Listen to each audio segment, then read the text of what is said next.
بسم اللہ الرحمن الرحیم۔ السلام علیکم۔ میں اجاز خان جماعت ہشتم کی اردو کا استاد آپ سے مخاطب ہوں۔ چیپٹر مولانا الطاف حسین حالی کا مختصر سوانی۔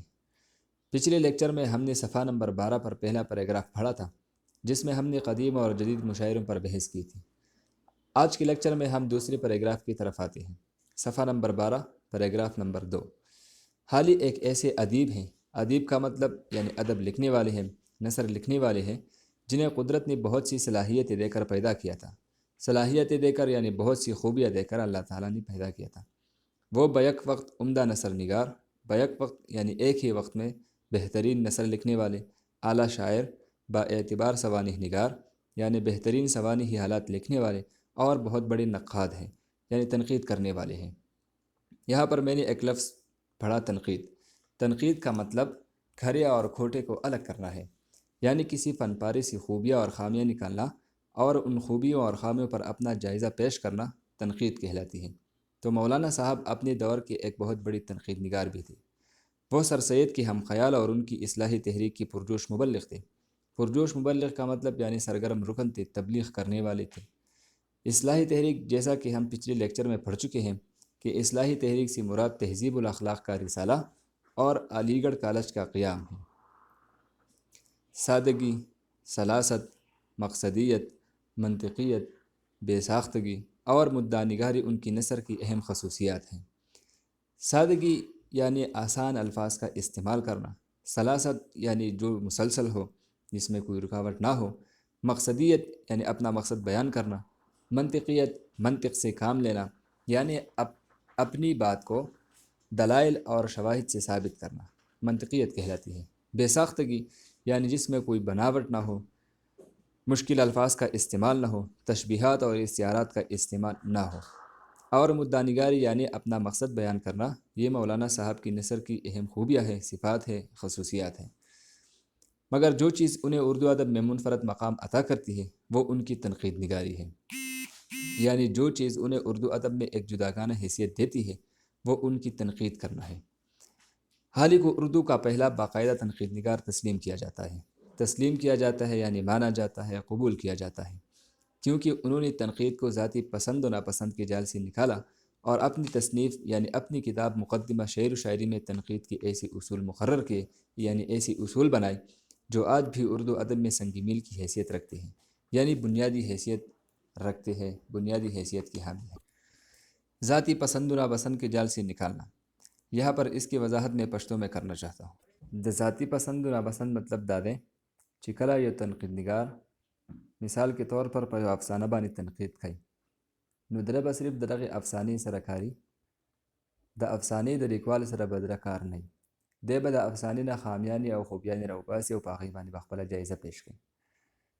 د تنقید په ټایم کې بعد تنقید نگار د غیر جانبدارۍ نه کار اخلي، په تنقید کې به د دوست او دشمن نه کوي، دی به دې ته نه ګوري چې دا زما دوست دی، دره به صرف زه خوبیانې بیان کم دی او په اردو ادب کې مشهور شي، یا به دې ته نه یا به دی داسې هم نه کوي چې دا زما بدی شي، دا مې دشمن دی، دره به زه صرف خامیانې راوباسم، خوبیانو باندې به پرده راولم، دی به په اردو ادب کې مشهور نه شي بلکې دی به ښه زوال پذیر شي۔ تو مولانا صاحب نے تنقید کو اس جال سے نکالا تھا۔ اگلا پیراگراف۔ ان کی نثر پر سر سید کا اثر بہت گہرا ہے۔ ان کی تحریر میں اصلاحی جذبہ کار فرما نظر آتا ہے۔ اصلاحی جذبہ یعنی اپنے معاشرے کی اصلاح کرنا، یہ جذبہ ان کی نثر میں کار فرما نظر آتا ہے۔ وہ بے مقصد انشا پردازی کے قائل نہیں۔ انشا پردازی کا مطلب یعنی مضمون لکھنا، نثر لکھنا، یعنی مولانا صاحب بے مقصد لکھاری نہیں ہے۔ ان کا اسلوب ایک دردمند انسان کے دل کی وہ اضطراری تڑپ ہے جو نو کے قلم پر نمودار ہوتی ہے۔ اسلوب یعنی بیان کرنے کا انداز، لکھنے کا سٹائل۔ لکھنے کا انداز اس طرح ہے کہ ایک دردمند انسان کی دل کی وہ اضطراری تڑپ ہے، یعنی وہ بے چینی کی حالت ہے جو قلم کی نوک پر ظاہر ہوتی ہے۔ ان کی نثر روا اور سلیس ہے، یعنی ان کی نثر میں روانی ہے، سلاست ہے، مسلسل ہے، کوئی رکاوٹ، کوئی مشکل نہیں ہے۔ ان کا اسلوب بے ساختہ اور بے تکلف ہے، یعنی بیان کرنے کا انداز، لکھنے کا انداز، لکھنے کے انداز میں کوئی مشکل پسندی نہیں ہے، کوئی بناوٹ اور تصنع نہیں ہے۔ وہ فطری انداز میں دل کی بات لکھتے چلے جاتے ہیں، یعنی عادت کے مطابق وہ اپنے دل کی بات لکھتے چلے جاتے ہیں۔ وہ دلائل اور شواہد بڑی خوبصورتی سے پیش کرتے ہیں، یعنی اپنی بات کو ثابت کرنے کے لیے دلائل اور شواہد سے کام لیتے ہیں۔ ان کی تحریر پر سنجیدگی اور متانت چھائی رہتی ہے۔ سنجیدگی کا مطلب مناسبت، توازن، شائستگی، یعنی الفاظ میں مناسبت ہے، الفاظ میں توازن ہے اور الفاظ میں خوبصورتی اور شائستگی ہے۔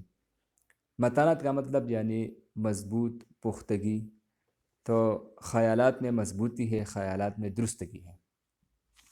وہ زبان سے زیادہ مطلب پر توجہ دیتے ہیں۔ یہاں پر زبان سے مراد ٹنگ نہیں ہے، مطلب لینگویج ہے۔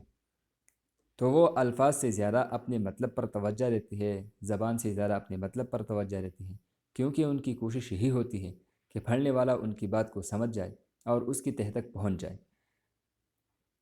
تہ تک پہنچنا یعنی گہرائی تک پہنچ جانا، کہ مولانا صاحب کیا کہہ رہے ہیں۔ ان کی کوشش یہی ہوتی تھی کہ پڑھنے والا میری بات کو سمجھ جائے، چاہے نثر لکھنی ہو یا نظم لکھنی ہو، وہ حقیقت بیان کرنے سے منہ نہیں موڑتے۔